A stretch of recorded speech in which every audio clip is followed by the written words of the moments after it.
नमस्कार, रजनी काळभोर किचनमध्ये आपले स्वागत। आज आपण बनवणार आहोत गव्हाच्या पिठाचे मोदक। हे मोदक करायलाही अगदी सोपे असतात आणि चवीलाही खूप छान लागतात। चला तर मग यासाठी लागणारे साहित्य पाहूया। यासाठी आपल्याला लागणार आहे गव्हाचे पीठ, दूध, साखर, तेल, ओले खोबरे। हे खोबरे आपण मिक्सरला बारीक करून घेतले आहे। 1 चमचा तूप, आवडीप्रमाणे ड्रायफ्रुट्स, विलायची पावडर, चवीपुरतं मीठ। आता आपण मोदक बनवण्यासाठी कणिक मळून घेऊ। त्यासाठी आपण 1 बाउल गव्हाचे पीठ घेतले आहे। त्यामध्ये चवीपुरतं मीठ टाकून मिक्स करायचं। त्यानंतर पिठामध्ये चांगले कडकडीत गरम केलेले तेल टाकायचे। गरम तेलामुळे मोदक खुसखुशीत होतात। तेल खूप गरम आहे म्हणून चमच्याने ते पिठामध्ये मिक्स करायचे। थोडे थंड झाले की हाताने चांगले एकजीव करायचे। पिठामध्ये थोडे थोडे दूध टाकून पीठ चांगले घट्ट मळायचे। दुधाऐवजी तुम्ही पाणीही वापरू शकता।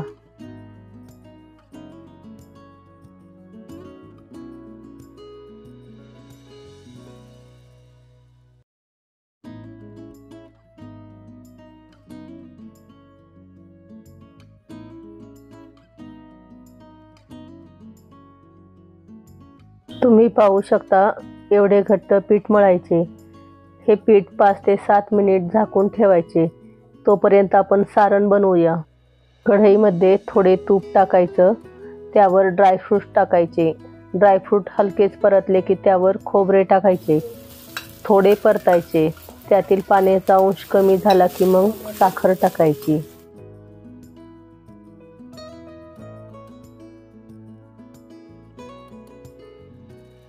साखर अर्धवट विरघळले की गॅस बंद करायचा।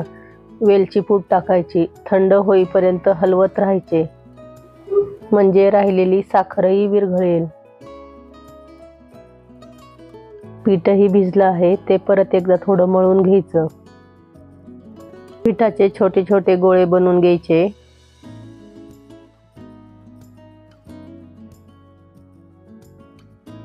सगळ्या पिठाचे आपण छोटे छोटे गोळे तयार करून घेतलेत।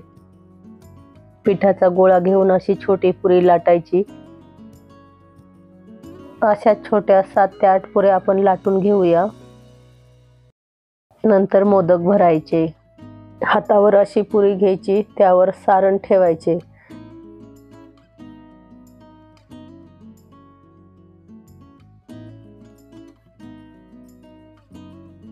आणि अशा पद्धतीने पाकळ्या करायच्या।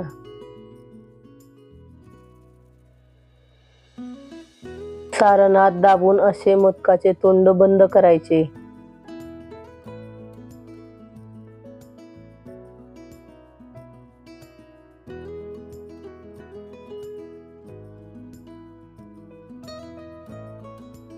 किंवा पुरी पोळपाटावर ठेवून त्यावर सारण टाकायचे। एका दिशेने अशा पाकळ्या करायच्या व मोदक बंद करायचा।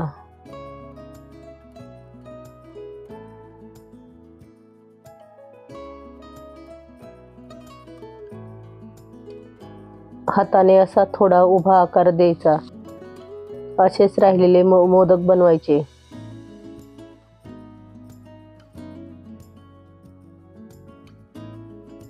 तेलही तापले आहे, त्यामध्ये मोदक तळून घेऊया।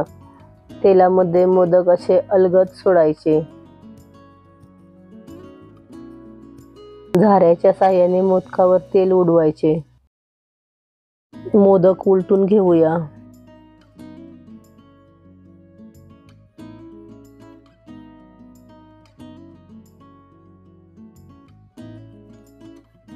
मोदक छान तळले गेलेत, ते काढून घेऊ।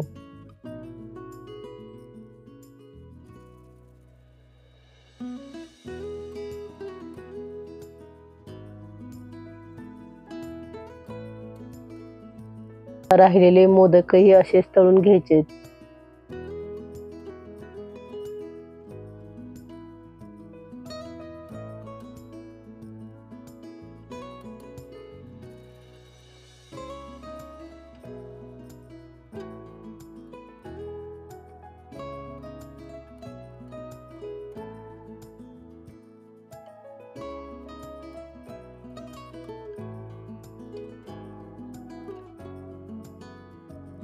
आपले सगळे मोदक आता तळून तयार आहेत. तुम्हाला ही गव्हाच्या पिठाच्या मोदकांची रेसिपी कशी वाटली हे नक्की सांगा.